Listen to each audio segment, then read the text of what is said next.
originally had a talk scheduled for tonight about the local sea otter reintroduction effort, but our speaker had to cancel. So we're hoping that we will be able to reschedule him for the fall for our next lecture series.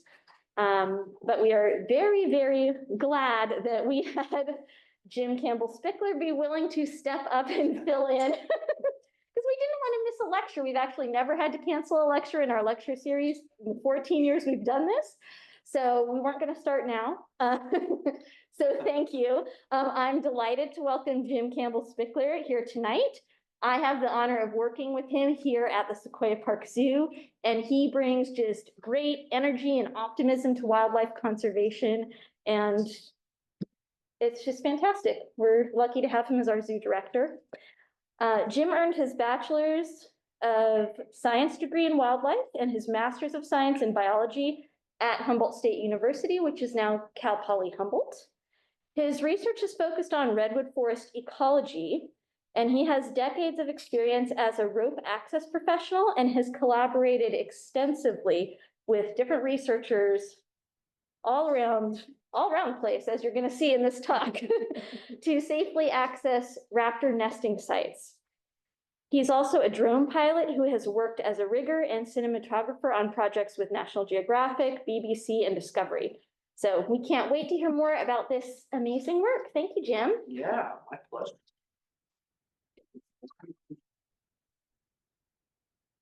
Thank you all for coming out tonight. I'm very excited. I'm happy to step in and share with you one of my passions, and that is working with hawks, falcons, other big birds.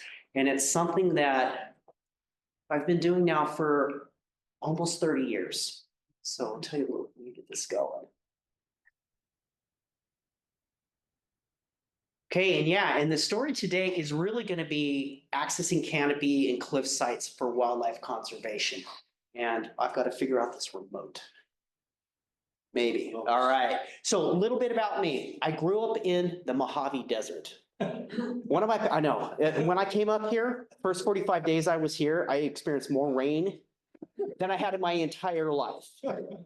But that was in the early 90s. I always wanted to be a wildlife biologist. Humboldt was my first choice.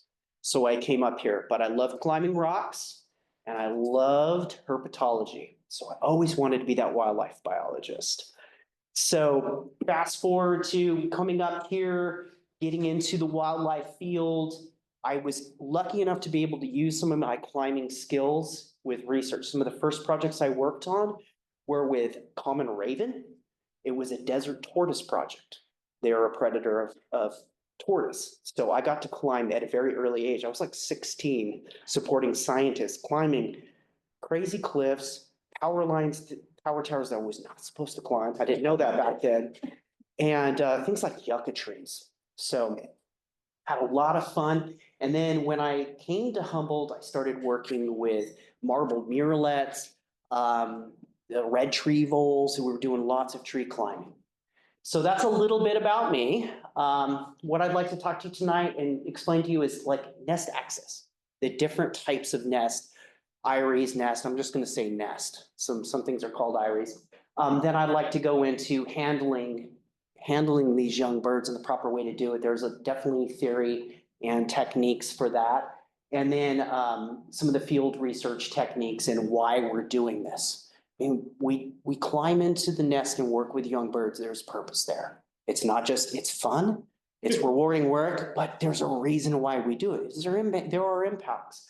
But then also want to talk a little bit about drone use and how it is impacting positively the work that we're doing and how it makes our work more efficient. And then really the whole tonight, it's about showing you a lot of cool photos and videos. I'm going to play a little game of guess that species because I've got a lot. I've worked with about 15, 16 different species, and I'm going to get to half of them. I could keep you here 3 hours, so I can show you all kinds of cool videos, but I'm not going to do that. And then I want to tell you about a brand new live streaming camera that we've just installed on the Humboldt Bay, and I'm going to explain that a little bit more. And I've spent my life, my professional life, in that position a lot on rope. So to say that like rope access, this was in Australia. But that's what I've done until 3 years ago, I came to the zoo. I'm still climbing, but not nearly as much. Okay, here we go. So nests, they come in all shapes and sizes, and some of them are really, really big. Any guesses to what nest this is from? Anyone? Eagle. It's a bald eagle nest. So the nest on the left is one that over a 10-year period I climbed. This was the first year. Every year we'd come back, the adults would add on about 6 to 12 inches of sticks. By the time we finished, this nest was over 20 feet deep. Problem with these big nests is sometimes you get in the tree like this, you get under them, and how do you get over them? Think of a pincushion. So challenging rope access. And then other times, you're in a swamp. This is Cottonwood on the Mississippi River. We're working out of boats. So it's all a different, it depends. This is, I'm showing you all eagle nest here, but let me go to the next. How do you get into the trees? Well, I'll tell you what we don't do. We don't do that traditional method where we put spurs on our ankles and a flip rope and battle our way up the tree. And the reason is because these nest trees, they're treasured and they're used year after year. So we respect the trees. Soft climbing techniques is how I've trained people in the past and the techniques that we use. So we get a line in the tree using a crossbow. People are always like, how do you get up there? You shoot a line. There's a bolt, it's tailing fishing line, you pull a cord, you use that, and then sometimes I'm climbing out of the boat. Sometimes I fall in the water and I climb away. It happens, but the crossbow is one of the tools that allows us to get into that perfect position up there. All right, and if you have a really good rig, so when we're going up and we're trying to get a rope into a tree to access the nest, the ideal situation is if we can find a branch that's above. You hang the rope over that sturdy branch and then you can climb up and past the nest. If you see this tree here on the left, the rope's going up at each side, the climber is coming up. That allows you quick, easy access without a lot of battle. So that's a good risk. And here's another one where you can see the rope in the top. These are all bald eagle chicks. Bald eagle chicks here, 5.5 to 6 weeks old. Older birds, 7 to 8. But it's not all tree nest. Sometimes it's a cliff/tree nest. I don't know what this thing is, but I climbed into this. There's seal rocks. This is on Catalina Island. It's a very famous nest. The Institute for Wildlife Studies has had a camera on this nest. Not anymore because it's no longer there. Came back 1 year and it was gone. And I was happy for it because there's no way to protect yourself standing out there and it's a 300-foot drop down. So there are consequences sometimes if you mess up, so you just don't mess up. But challenges. Now this upper corner one here, how would you get up there? Now, when I was standing at the base, it was undercut to the wall there. So there's a roof section. It goes up the nest, but then there's a 15-foot overhang. You can't rappel out from the top because you're hanging in space. You're hanging in space. The nest is there. You're sitting here. How do you get to it? Again, I threw on my climbing shoes. So rock climbing techniques used. I was lucky to find stable footing up there. I was able to lower the bird down for the work that we're going to do. Whole point of this is that sometimes it's easy, but not always. And sometimes you're on some amazing cliffs like this. This was out on San Nicolas Island, another one of the Channel Islands that they have military presence out there. So beautiful scenes, an amazing variety of nest substrates, and it's been a really fun for me to, over the years, figure it out, how to get into these nests, and also train climbers on how to do it. Do it. Come on. Oh. All right, this is another one of Guest Those Species. All right, these guys look, oh, they're over 20 days. See those primaries coming in. Kind of a tricky area to get into because it's completely overhung and really, really chossy rock. So I had to do a little bit of aid climbing to get in here.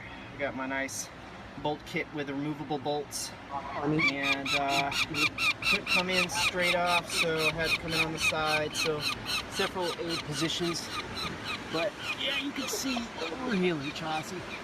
So it's about 100 feet, but incredible view because there's our truck. Yep. beautiful.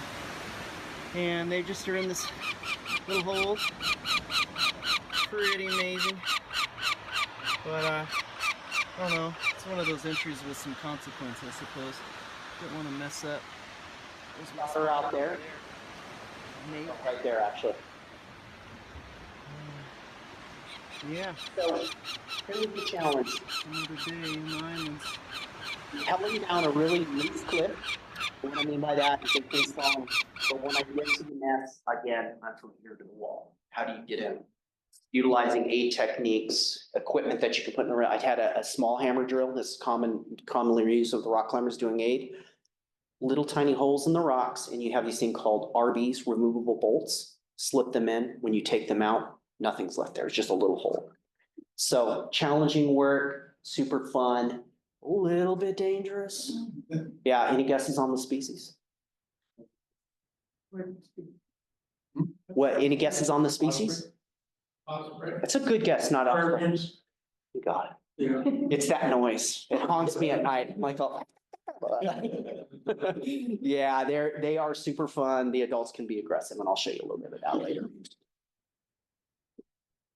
All right, so, getting to the nest is half the battle, but when you get there, you're definitely there with purpose. Why are you there?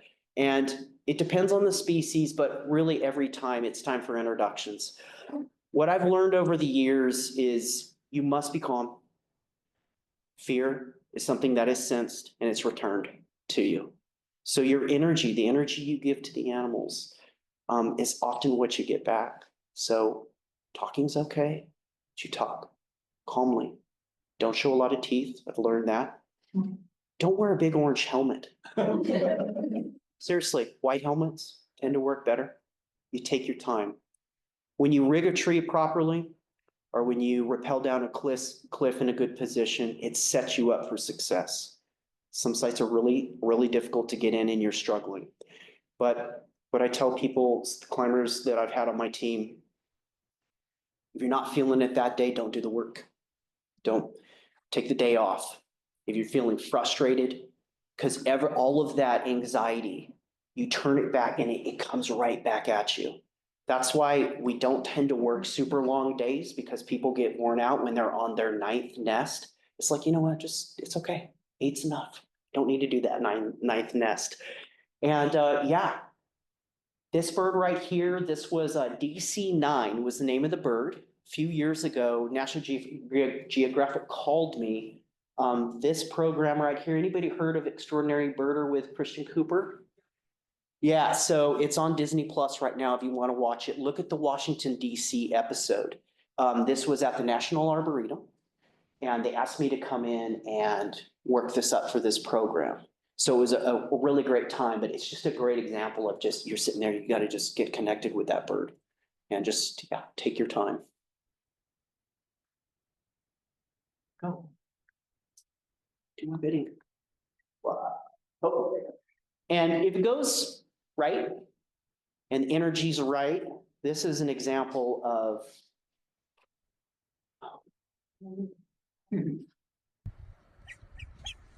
calmness.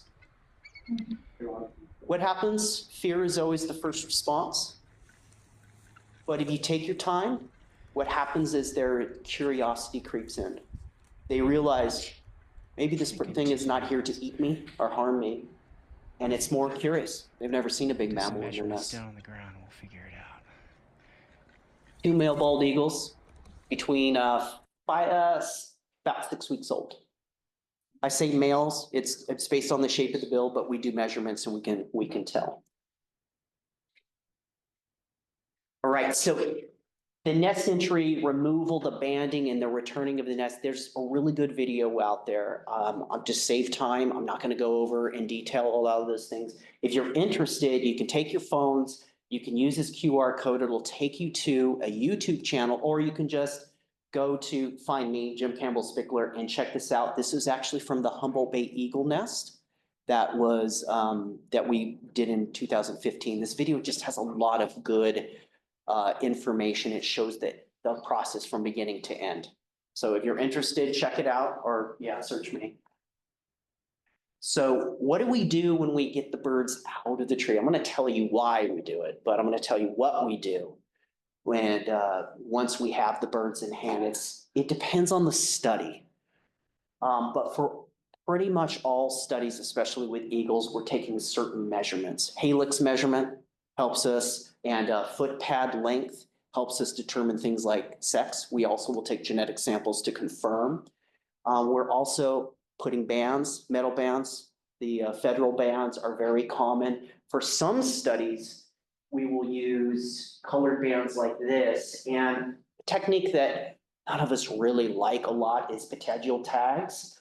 But for some projects, it's absolutely mandatory. Because some projects, you need to know exactly where these birds go. For example, this was a bird from Santa Cruz Island, one of the Channel Islands. But it was very important for us to determine what chicks were coming from what islands and how they were mixing up. So there was different color coding. So if those finer scale movements are not necessary, we don't usually put patagial tags on. It just depends on the study. Also, depending on the study, we will take blood samples. Blood is an amazing thing that we prep, analyze, and if we're looking for certain things, biocontamination, we test for those certain things. Again, it's study specific. We don't always take blood, but then, we're working it up. We have a station and people ask, well, why are you doing this on the ground? Why don't you do it up there? It's a lot. There's a lot. And sometimes you have 3 bald eagle chicks and the nest is twice the size of this. Not all the nests are huge. There's just not enough room. And there's other reasons too. The adults really don't like it when you're up there, and the less time you spend at the nest site, the better. If you take the chicks down, quickly do your work, put them back up, they just kind of like, oh, the chicks are back, and then you just go along with their day. So it's another reason why. Oh, wait, back. The other thing, we collect eggshells, really valuable for chemical analysis with peregrine. This is a peregrine iris. Collecting shells. But then when we get all these samples, we process lab work, we spin down blood into plasma and whole blood. A lot of archiving goes on with blood samples because you only find something in the blood, a contaminant, if you're testing for it. But some things are emerging and we don't know to test for them yet. So having samples, historic samples, archive samples, we can go back and say, wait a minute, was that contaminant in the thing? So it's one of those emerging things why we archive blood. Research objectives, it depends on the study again, but biocontaminants, things like DDT and what it degrades into, DDE and all those things, definitely a big thing out on the Channel Islands with bald eagles. PCBs, PBDEs, PFCs, those are, those water repellents or fire retardants, those things that industry uses. Often eagles, if you take blood samples from eagles in an aquatic system along rivers, it's amazing what you can see that's being the effluent from industry. And it's all about bioamplification. So these birds are being fed prey from inside that habitat, but that habitat is bioamplifying those toxics. It's eagle blood is valuable. Let me just say that. And also ecosystem population recovery studies. Definitely Southern California with the recovery of the bald eagle species on Channel Islands. And then of course, territorial home range and natal dispersals. There's a number of different reasons why we're doing this. All the work that you're seeing here, all these videos were done under permit. Definitely, we're working with agency, we're working with private contractors and including the drone work. So everything you're seeing here was all scientific research. All right, another one. Now let's just have fun. Anybody have a guess before I turn it on?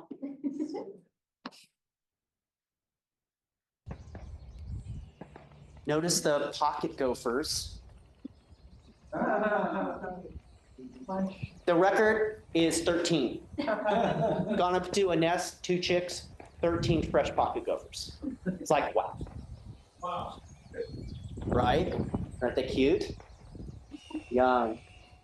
Hear that? There's the adult calling in the back. I'm trying to get the other one to go. Come on, Elf. Notice that egg? Yeah, so addled. For whatever reason, that egg did not hatch. Maybe it didn't get incubated properly. Maybe it wasn't properly fertilized, could be something genetically wrong. But when we find an egg like that, it's very valuable.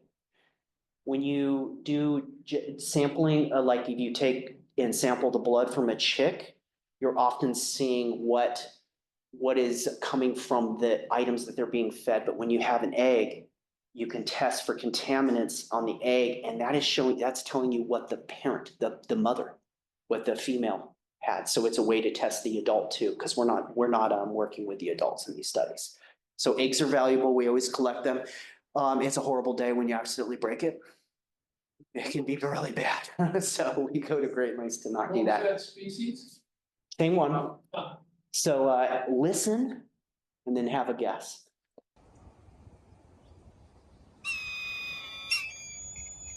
These are 21-year-old or 21-day-old, roughly. Red-tailed hawks. Finding their voice. About this age when they start to call the mom. Listen, you'll hear mom. You hear her in the background? It's a great age because they start to get vocal and they're such a fun one to work with. A lot less annoying than those peregrines and they're. This is fast forward 2 weeks, roughly. Peregrine, they like to fledge around 40 days. These birds are way too old. I couldn't go into this nest. First of all, it's a tiny nest. There's 4 of them in there. Notice mom. She's looking down. What is she looking at? She's looking at prey. Couldn't go into this nest. These birds are too old. It's not right. Mostly they would just fly away. They'd get scattered around, get taken by a coyote or something. But it's very important for us to understand, first of all, prey items in there, getting a count, age, all that. This video was taken with a drone under permit. And with a very long lens on the drone, I was able to get about 50 meters back and pull this footage. So without going into this nest, without taking chances of them prematurely fledging, we were able to get all the productivity information we need. Here's another example. This is an inaccessible nest. It's in a swamp. It's in a dead eucalyptus down in Irvine County. And you can't see it with a scope. But we were able to get productivity information on this nest just by losing. But what you're going to see is the ability of the drone. And this was taken about 75 meters back. So about 3/4 of a football field. But you'll see as it pulls out what you can do with drones and why use them. You know, she doesn't care. You got to stay back though. You don't go flying right up to them. But if you're far enough back, their reaction is limited. 40 meters. There's literature coming out where they're looking at this, and it's like 40 to 50 meters. You're usually pretty good. So, looks cute. Earlier in the season, there were 2 chicks in there, but we don't know what happened, and it's common. Like they don't always make it, but that's pretty far back. Give an idea. There you go. Yeah. So drones. Incredible for this type of work. Here is a power pole.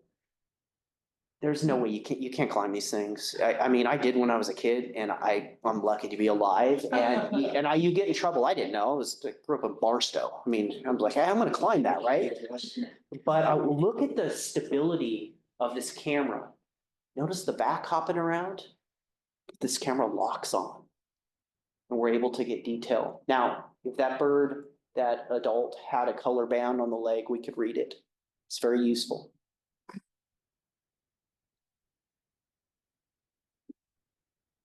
She's just sitting there.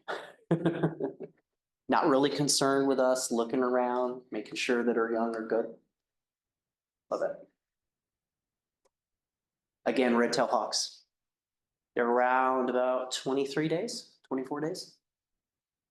Oh, here's a fun one.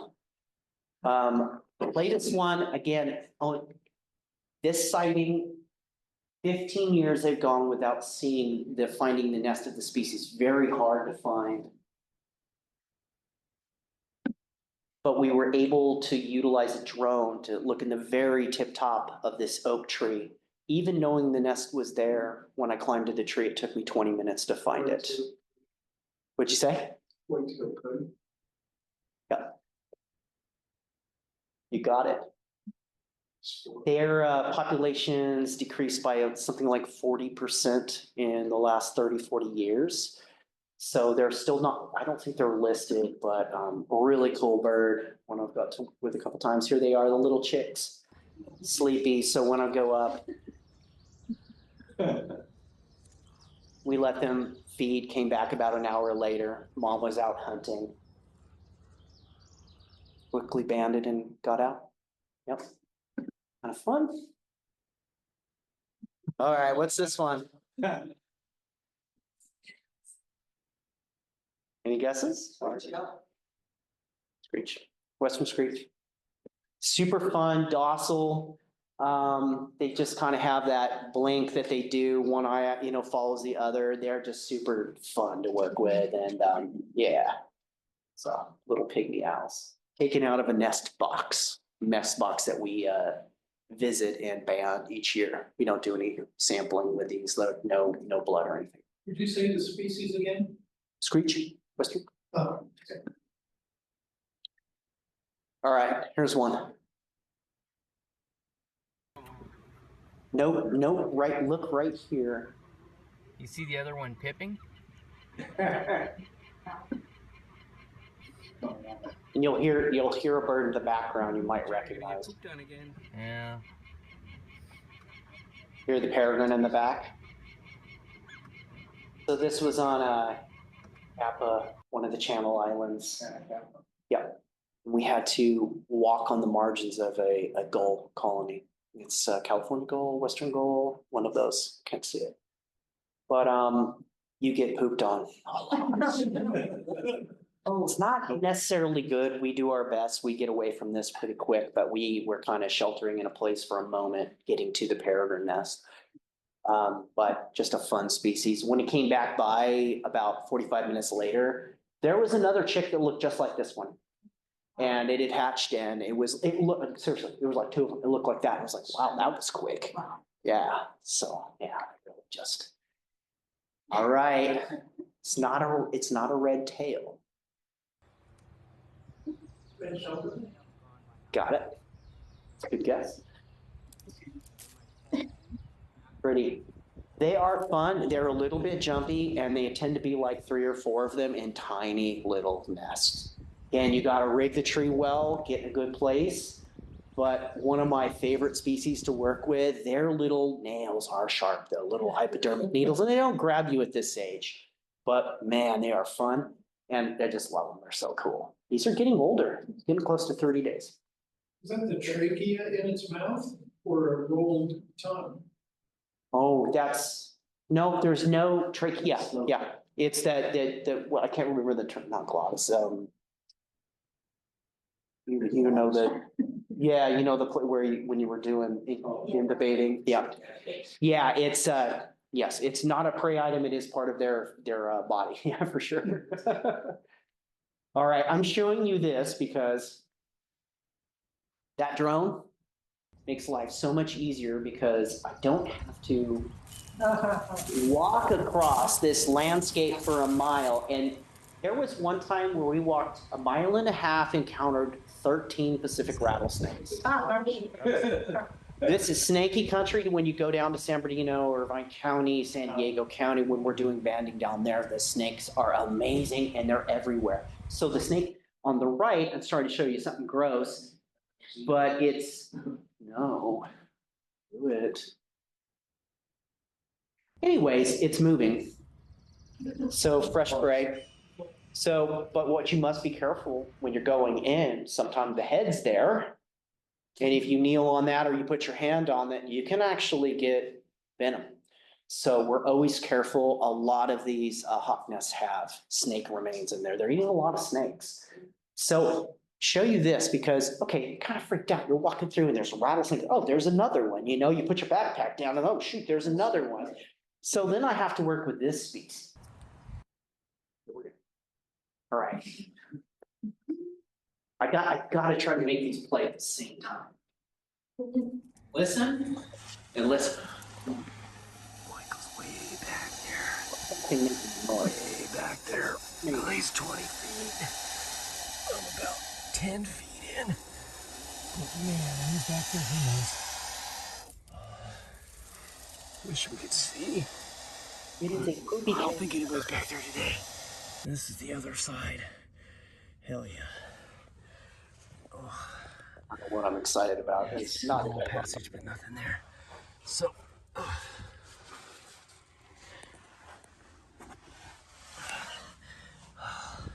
Yuck. Smells like hantavirus. I have no idea what antivirus smells like, but It's hidden up here. This little section. Looking down. Whew. All right, climbing down. we saw. Any guesses on the species? That's good. And they stink. They really do. They're really cool. They're one of my favorites to work with. But using the drone, we saw parents in there, so we went and we investigated and found that hole. So I'm not always on rope. Sometimes I'm belly climbing 20 feet into a cave. There was vultures back in this cave. I couldn't get to them. It got too small, but I've crawled in. So it's yeah, it cannot. But that noise, you're like, oh, I don't know. It could be a snake. Oh, here's one of my other favorites.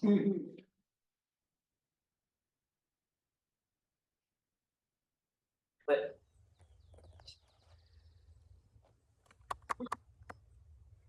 they do the little. Any guesses? Great horned. That's right. They are a super fun species to work with, but at a very young age, they become incredibly bold and mobile.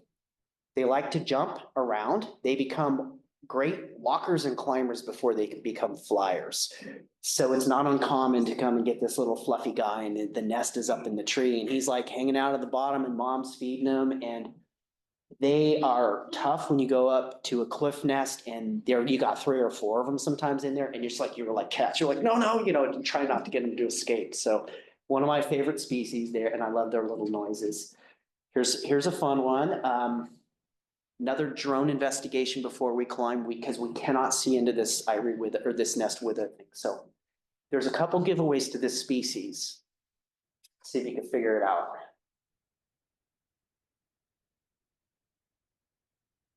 You're like, wait, what's this? Looks like trash in the nest.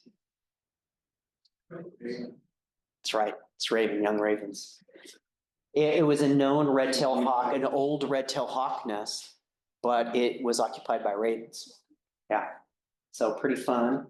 And this, I love ravens. First species I work with, first bird species, and they are just so fun. They're just goofy, and they're another one that doesn't smell that great. But little buddy, maybe 3 weeks old.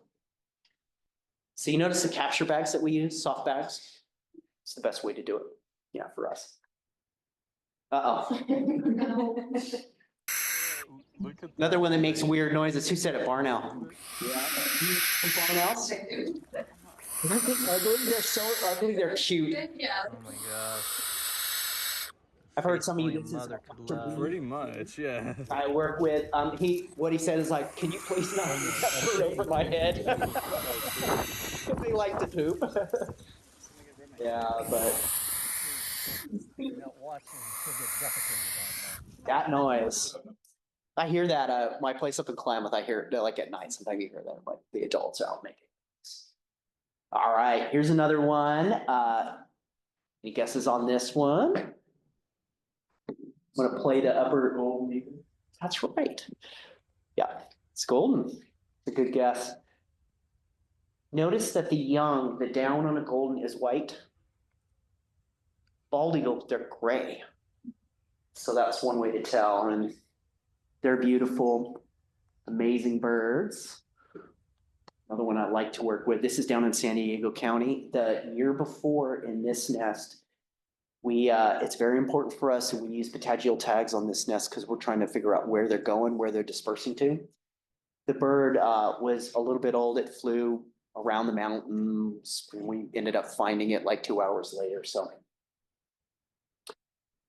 Bald eagle chicks, just want to give you a little rundown here. With the drone, we're able to avoid this scenario here. Birds are too young for me to be there. I took a quick video and left. This was on the Mississippi River. We were looking at these birds, but back, and this was about 10 years ago when we didn't have drone technology. If we'd have known that they were this age, we wouldn't climb. This age right here, less than 3 weeks, we can work with. This age right here is getting close to fledging over 10 weeks. This is a little bit too old. This is a little on the young side, but this is definitely like turn around and leave. You notice a little egg tooth right there? They're really cute. The parents are invested in the care of these birds as long as you get out of there pretty quick. There's no negative. Okay. Sometimes though. You're gonna make me chase you, aren't you? I wish you'd come back down here. Little climber. I was able to, but we were able to get blood samples from the young in the nest. There were 2 other young, but let this guy go. Notice that the tail feathers are not fully developed. So this bird is, 9.5 weeks. Not quite there. We don't want to push him off. This is a bird right here. This is like an 11-week-old bird, fully feathered. So too old to work with this. And this is just bad positioning in a day where it's just too. All right, and then sometimes, look, I've never shown this before, but it's okay that I do it. Sometimes the sampling of the nest and the tagging of the birds is so important that we push it. We have to, but what we do is we take a whole team of people out. So watch carefully what this is. And it's a little bit loud, and we do not scream at nest. It's always low talking, but sometimes you're gonna see when it doesn't go right, but we were ready for this. Oh, here he goes! There's nothing I could do, Pete. Oh shit. I'm watching him. Oh darn. Yeah. This bird Man, he's easily recovered. No, that's okay. Easily recovered. 84. This was very early in Santa Cruz Island. We were doing the reintroduction program for bald eagles. So we needed to notice that the blue tag. Man, he's still going? Yeah. But we had no less Awesome. than 6 people, I see exactly where he's at. including in the water, He was just flying for a while. so that we could get that tag was super important. We needed to know where this bird went. And it was, we don't like to go in this late, but when you have a nesting season and all the nests are stacked and you're working on the 8 channel islands and your helicopters and boats and whatever way you get, sometimes you just are going in late. So this is, you're only going to see a few minutes of the hardest handling that I've done. It's fun to get to show these because I don't usually get to show them. You're going to see just a little, some of the birds are aggressive, but sometimes you take the blood, but sometimes you just give it. Putting up a fight, aren't you? But the whole point of showing this is that you gotta stay calm, even when things go wrong. So you got me. Just can't panic. Zen, laugh it off.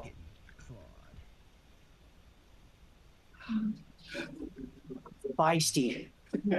I visited this nest 6 years in a row, and every time the chicks were angry, mean. Yeah, it's sometimes, I don't know what it is, some territories the young are just crazy mean. And most of them are very easy, but that's a tough one. And this is 19 minutes of work, and this is just a short little piece of it.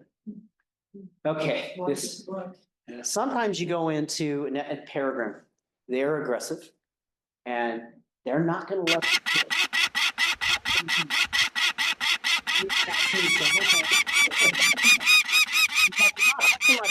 Come on, that's okay.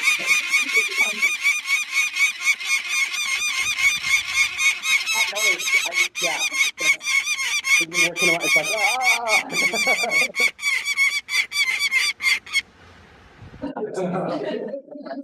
It's like, okay, good, perfect.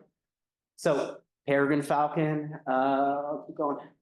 Okay, So we're gonna see if this video works. Peregrine, fastest flying, we've heard all that, pretty. Sometimes. Stop for me, Kay. Just tell me if she's coming in. Give me. On a loose clip. Birds attacking you, and too bad, the video is corrupted. So, because she came and she whacked me so hard. But when they do that, it's good, and it's lights out. No. When they do that, they are very careful. They don't want to tangle with you. They come in, they hit, so it's open and they flip their thing, so it's like a punch. It's just something working with peregrines that you deal with. The other species I've worked with, that's just goshawk. Goshawk are probably worse. Anybody work with goshawk? Yeah. Goshawk, you can't go into a nest. You have to have the parents in hand, or else they will destroy you. So anyways, peregrine, not as bad. Worked with a lot of eagles, a lot of hawks, other passerines. The one that I have the most respect for, any guesses here? Oh, y'all know this one. This is a condor. Yeah, it's a different game when you work with condor. Notice how this is Chris West. He is the lead for the, Northern California Condor Restoration. He's the lead up there. But you notice how he's not even minding the feet. You can never do this with an eagle or a hawk of a certain age because their feet are what they use. Boy, this is all head control. So all my instincts are control the head. All my instincts are control the feet, and they're not really biting. Well, this is a different game. This animal is a challenge. Ruth is one of the zoo's primary handlers when we have condor here at the zoo.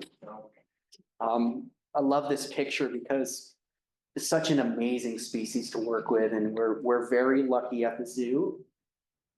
We are part of the Northern California Condor Restoration Program in a peripheral way. We have a hospital of sorts here, a site, and we assist that program if they have birds that are recovered and they have lead poisoning.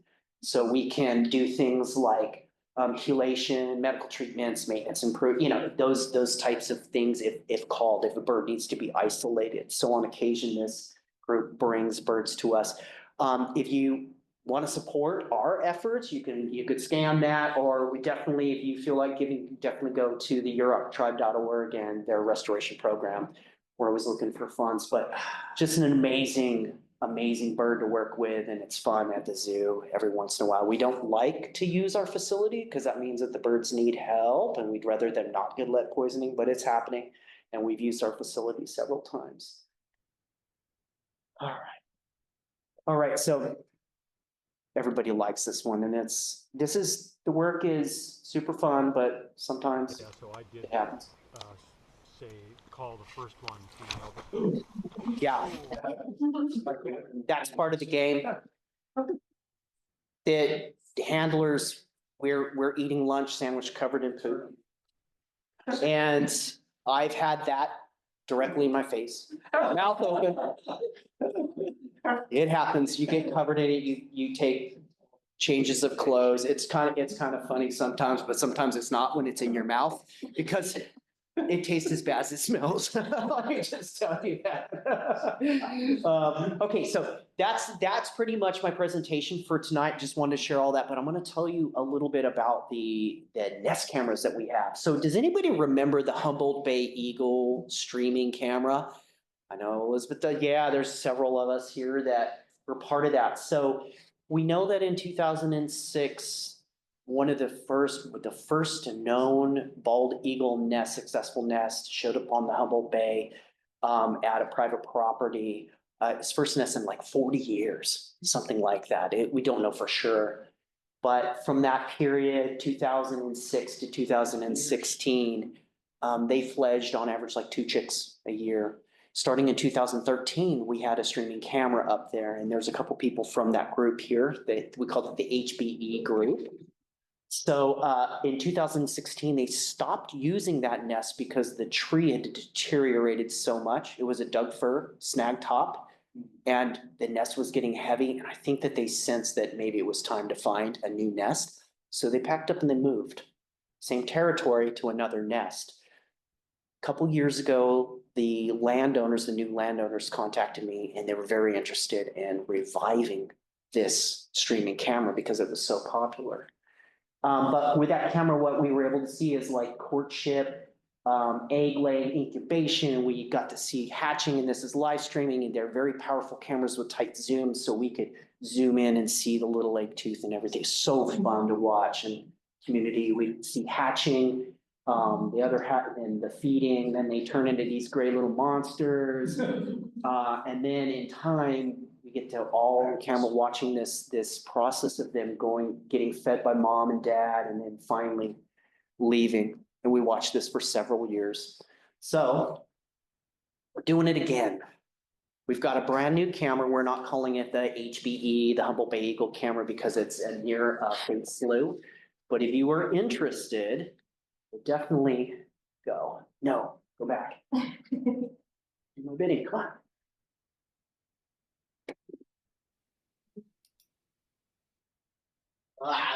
Hold on.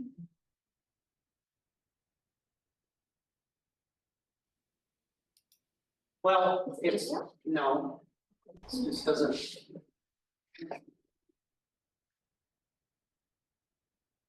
Anyways, just imagine this bird flying in, a beautiful sunset. Oh, here it goes.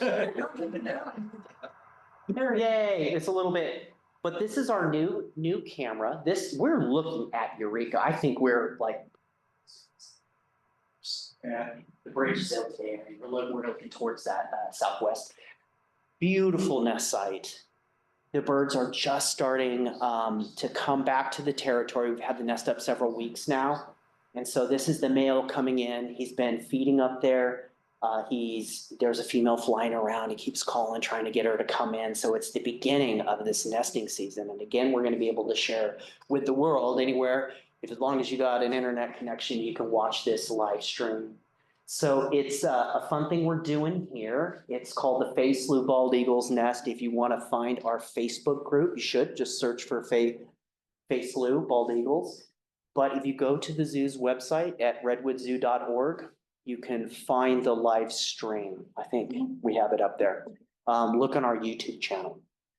And it's part of our Wonders of Wildlife exhibit that we're doing here at the zoo, funded by the Christine Yelmerberg Foundation and also the landowners, who we will tell you who they are later, a little bit after things get going.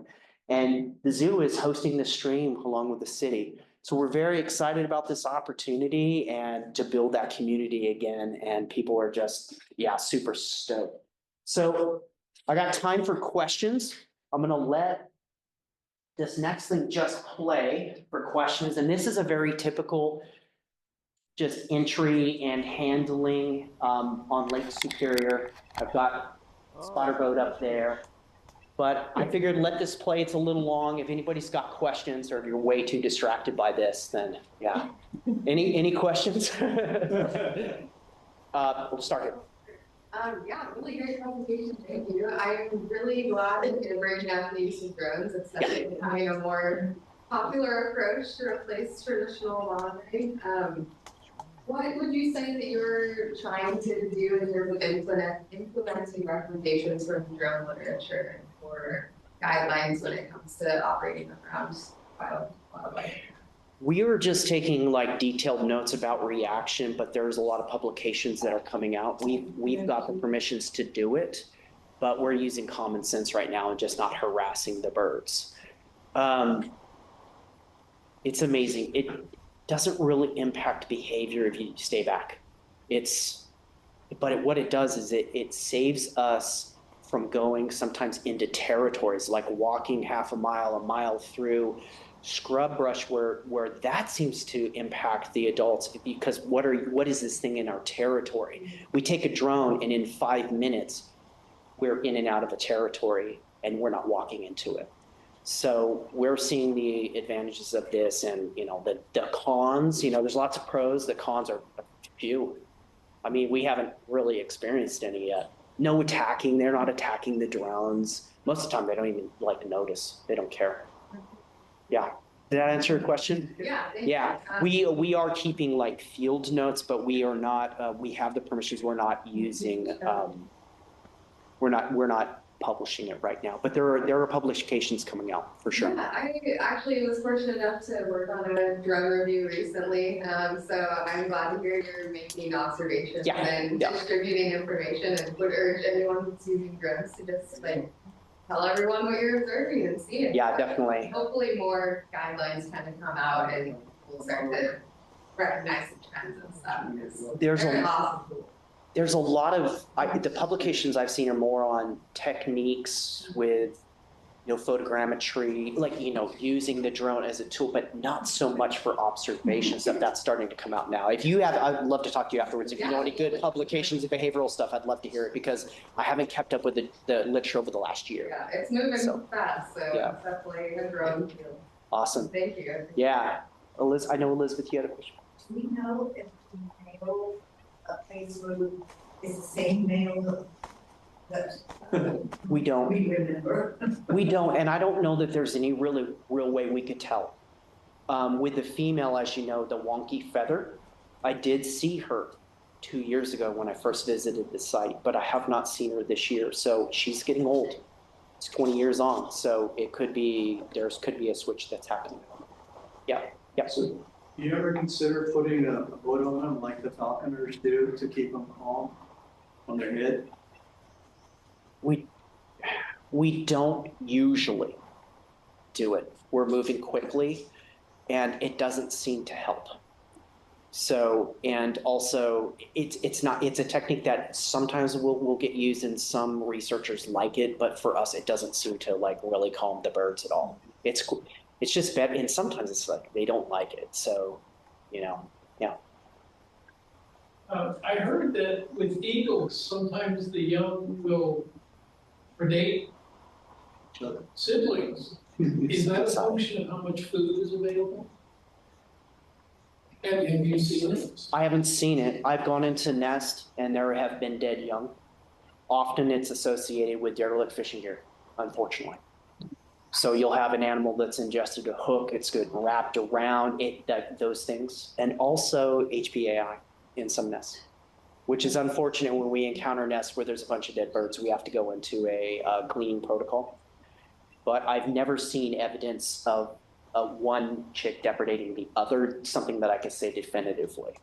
Yeah, you definitely see, what you do see is sometimes the younger bird, you can tell it's been picked on. So it might have some scabbing or scarring on the back of its head, but I can't ever like say that I've seen something I can attribute to syphilis. That kind of like a Cain-Abel syndrome, takes place a lot in Africa and arid places usually where there's a lack of food and so on. Right. I definitely have seen consumption, like a chick, in an area without sources, but you don't know if the chick, I don't know that the bird was killed by its sibling, but it's definitely like consumption, like the bird has been consumed. Yeah. I have a question about bird flu. Yeah. Is it H1N1 and how long has it been out there? The ones you were talking about, did they test what strain? How long ago was it? Well, it's been like 10 years ago. I don't really know. It was something burning through the Wisconsin, Minnesota area. They had gone on the kill for a lot of the poultry farms. I don't recall what strain it was.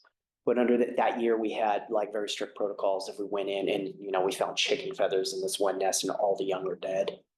So they stripped me down to my underwear and sprayed me with bleach water. I'm not kidding. It was humiliating. There's pictures of it out there. I'm not going to show you those. But we had to sterilize all our climbing gear, had to retire a rope. They took it very serious. Yeah. So, yeah. But I don't really know the answer to that question, actually, which strain it was. I get asked all the time, why don't you wear gloves? Can't work, right? Well, with young chicks like this, with the animals where you're having to control the feet, heavy gloves are different. Now, I always wear gloves with a condor. I don't want to lose a finger. Yeah. But yeah, so don't, and people often ask about, well, you're touching them, your smell on them, and it's, birds for the most part, since the smell is not as important to them, depends, vultures are different, but yeah, it's not really a problem. The thing that we are very mindful of is not a lot of disturbance at the nest, changing things around, not breaking branches. Perch can be very mindful of perches and don't move the nest around. They're very, they cue into visual changes at the nest. Any other questions?